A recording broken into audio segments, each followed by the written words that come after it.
Hey guys, lepedaler back with another video. Today I'll be telling you guys why you shouldn't buy a road bike frame and build up your own road bike from scratch. Now this is my opinion and from my experiences, so take that as you will. I'm not saying that there won't be situations where it makes sense, but I just want to share why I usually don't suggest it for a majority of cyclists. So let's get right into this video. I just want to give a big thank you to all my subscribers that have been liking the videos and really supporting the channel grow. In a short amount of time, we've grown pretty exponentially, so I'm very proud of the support that I've been getting on this channel, and it's only going to help me make better content in the not so distant future. So really, having you guys back me is really important because I do want to make this channel have really good cycling content, and that can only be done with you guys supporting the channel. So a big thank you to any new viewers. I highly suggest you like the video and subscribe to the channel. I really do want to get these bikes and in other videos, just cycling products, bikes getting tested, share training tips, share my experiences on the road, give you guys the best possible content for a wide variety of cycling content, because I really do feel like there's a lack of that, and that's why I really have this strong desire and drive to fill that void on YouTube in specific. So you guys supporting the channel is just going to help me create that content. So if you can do that, it'd be greatly appreciated. I'm going to link my Instagram and Strava in the description down below, so feel free to follow me on both those platforms. It's a really good way of staying engaged with what I do in terms of my cycling training and just what I do in terms of biking and whatnot. And I want it to serve as a form of inspiration for you guys, because I myself find inspiration from other cyclists I follow. So if I can, encourage you guys or motivate you guys to get on your bike and keep pedaling, like, I'm so happy. And that's another big reason why I do this YouTube channel, is just I want to see more people on road bikes getting fit and just making good informed purchases for the type of riding they do. So that's the gist of it. And I just want to say a big thank you, even if you don't like the video or subscribe. As long as you're willing to listen, that's a good step towards the direction I want to take you guys on this channel. So let's officially get into this video now. The title of this video is why you shouldn't buy a road bike frame and build it up, and I'm here to explain why and give you guys my experience of going through that. So I currently ride a Giant TCR Advance 2. You've seen the review on my channel. It's a level entry race bike, but I myself have some components from old bikes I do plan on putting on it, so that's why I originally got it for the price. It just made sense since I had things laying around. But I didn't always have that bike. I had, in the past, a Cervelo that I actually bought the frame and put old components on it. And let's just say in the long run, I learned the hard way that I didn't save any money, and I just created a bigger headache. So I'm just saying that right now so you have a gist of where I'm going in terms of the timeline for this video. And we're going to start in terms of just answering the question and giving you guys my thought process on why you shouldn't buy a road bike frame from any company and really build it up. And we're going to use Giant just because I ride a Giant, I'm familiar with Giant, and using this kind of as the baseline, since they are the best brand in terms of value 9 times out of 10, we're going to use them to explain the concept. So we have a TCR Advanced SL frame set. Now, usually with frame sets, so frames, road bike frames, the frames are going to be sold separately are probably the most high tier frames, meaning that the lower end frames that come on complete bikes are not going to be available for purchase. It's usually the more expensive top tier frames, and that's just because usually it just doesn't make sense money-wise in terms of the market value and what you can actually get from customers. Is that customers that want a $3,000, $4,000 bike are just gonna buy a complete bike. Where if you're buying a frame, usually you're going for that custom, really specific towards the what type of ride you plan on doing. So that's why usually these frames are the top tier frames that the company makes. So in this situation, the TCR Advanced SL frame set is a Giant's super light frame set. I have experience riding on it. It's a pretty good frame set. Then again, for the type of riding that I was doing or racing I was doing at the time, I didn't actually get the benefits of it. And there's some other quirks about it that I don't like that I already touched up on my channel. But in terms of this video, this is the most expensive frame set and literally the only frame set you can buy from Giant if you want to build it up. So just to answer the question without having you guys watch the whole video if you don't want to, the reason why you usually don't buy a frame set and build it up is because it's going to roughly cost the same. So you'll save max, at the best case scenario, $500, and I'll show you what I mean through this video. Second, it's a headache because you have to unless you're very fluent in terms of, bike mechanic skills, and you can build it up and you're willing to really piece everything together. It is a project, right? So you have to have that mental stress of making sure everything goes on a timeline fashion. Color is pretty limited since it usually comes in 1 or 2 color sets, and 3 usually, when you have a project, or that might be 4. And when you have a project, you have a budget in mind, and usually, from what I've experienced, is that you always go over budget. So those are like my reasons why I wouldn't go to build a frame set. So I'll show you guys what I mean. So we have the TCR Advanced SL frame set, and that is going for $3,000 USD. So that's just for the frame set. Now, if we have a decent set of rims, let's just say we slap on some 42 millimeter carbon rims, give or take, both of them in total are going to cost $2,300, right? And then so we're going to try to make it like this bike, right? But we're doing it this way.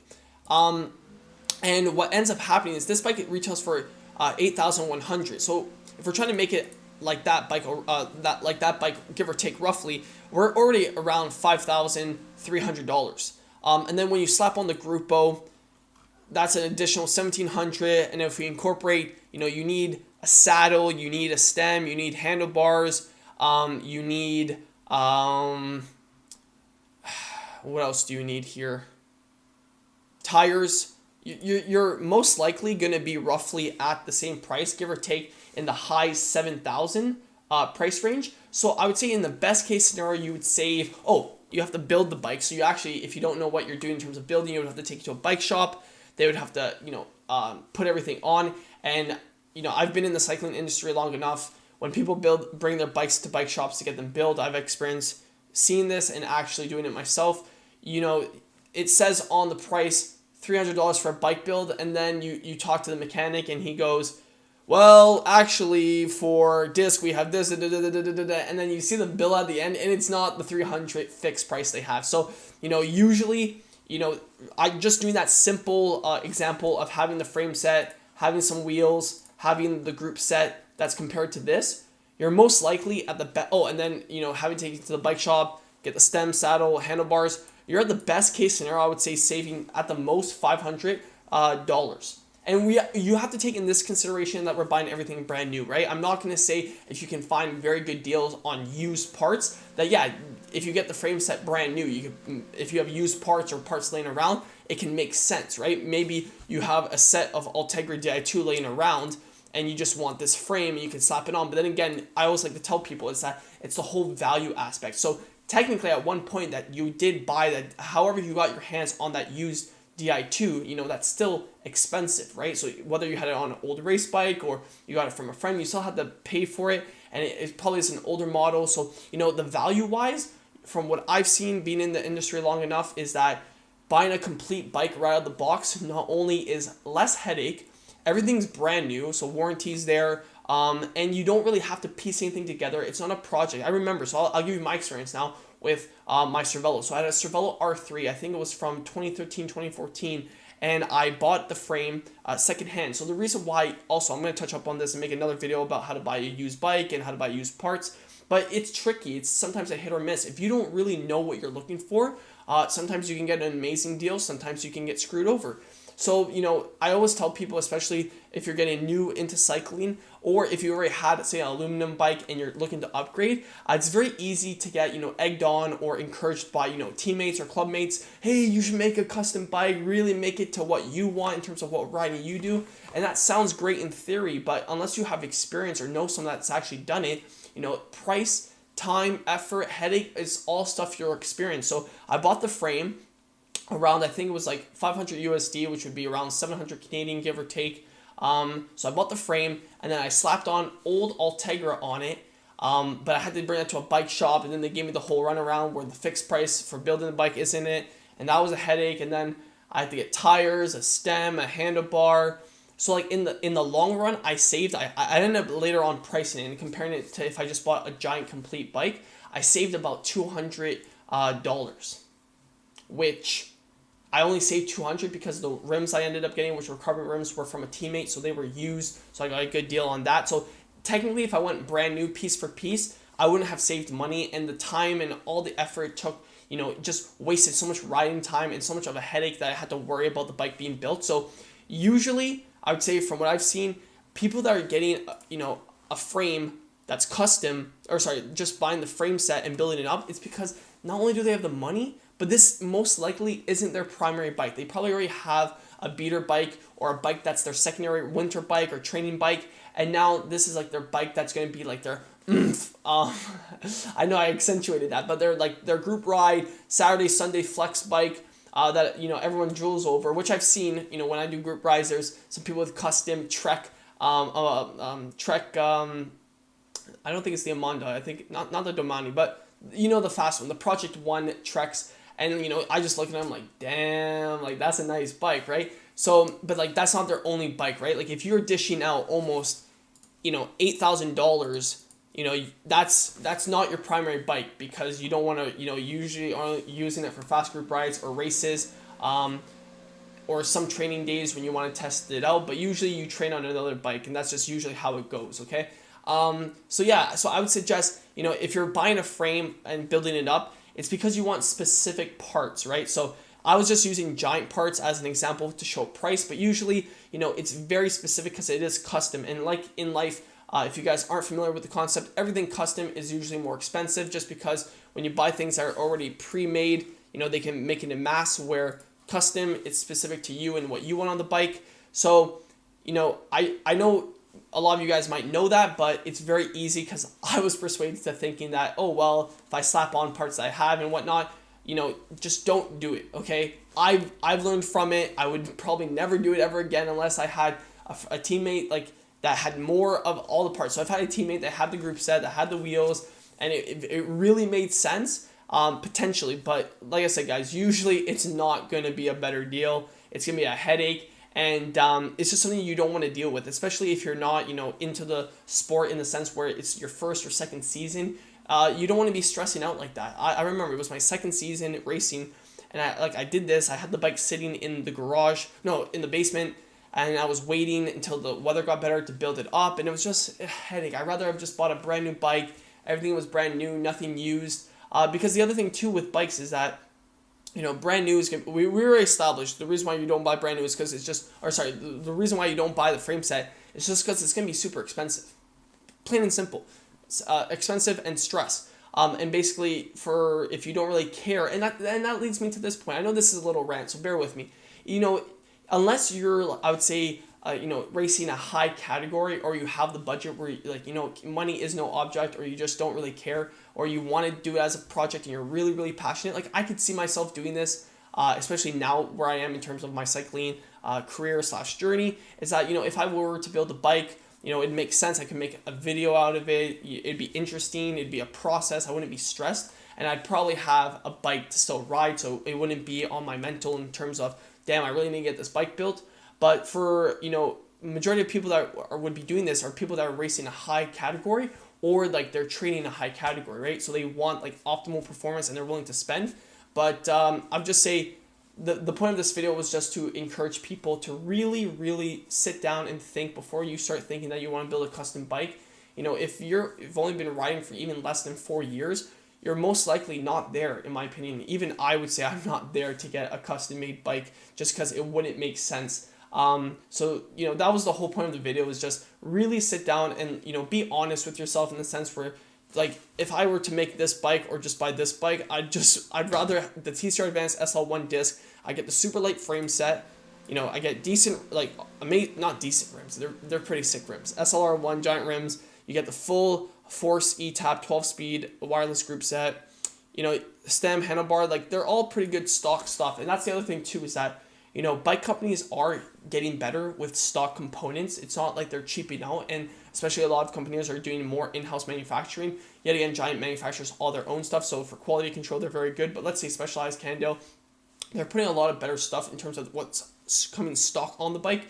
So I find it very interesting when people have to slap on, a zip stem or special handlebars or saddle. I totally understand, because, it's very personal, because it's on, pressure points and whatnot. But in general, people should get a little bit more realistic and comfortable, because your body will adjust to whatever you find comfortable. Then again, everyone is their own to make their own decisions. I just want to share with you guys, don't make the same mistake I did with trying to buy a frame secondhand or buy a frame brand new and try to build it up. Usually you're not going to save money.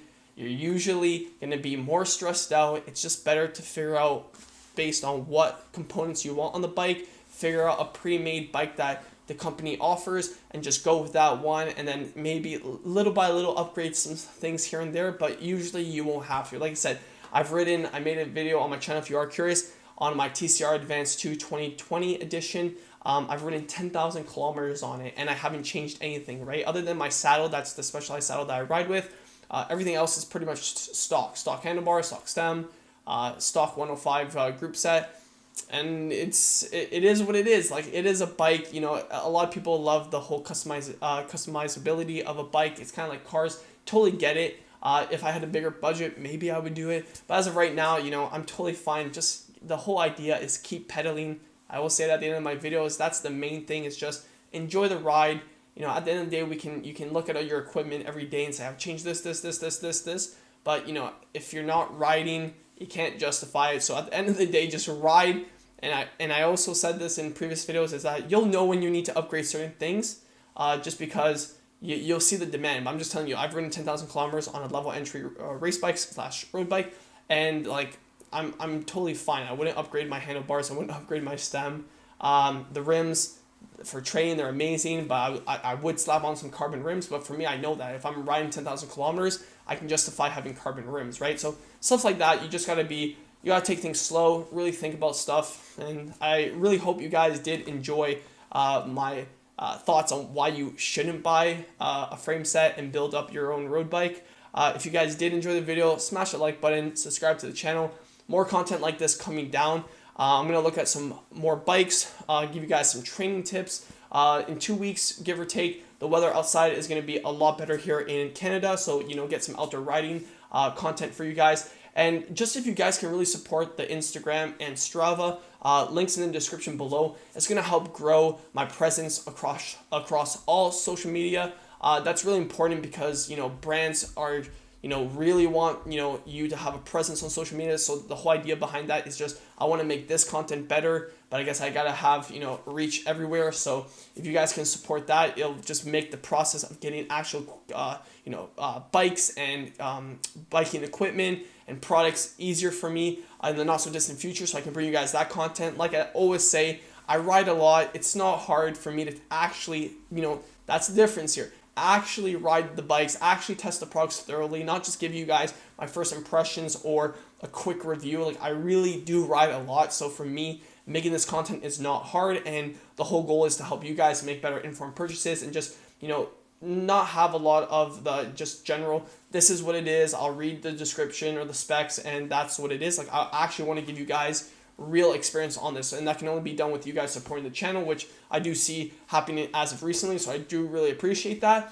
And that about wraps it up. I know these videos are quite long. Then again, a 20-minute video can save you thousands of dollars, or not even thousands of dollars, just even hundreds of dollars. If you're saving money, which I find good, because the whole thing is, if you can save money, less stress, and just have a better time on the bike rather than overthinking, I wish someone told that to me. So that's the whole point of this channel, is to share my experiences, share that with you guys, pass it on, and just improve everyone's time on the bike, and just make sure that you guys don't make silly mistakes like I have done. So that about wraps it up, and until the next one, keep pedaling.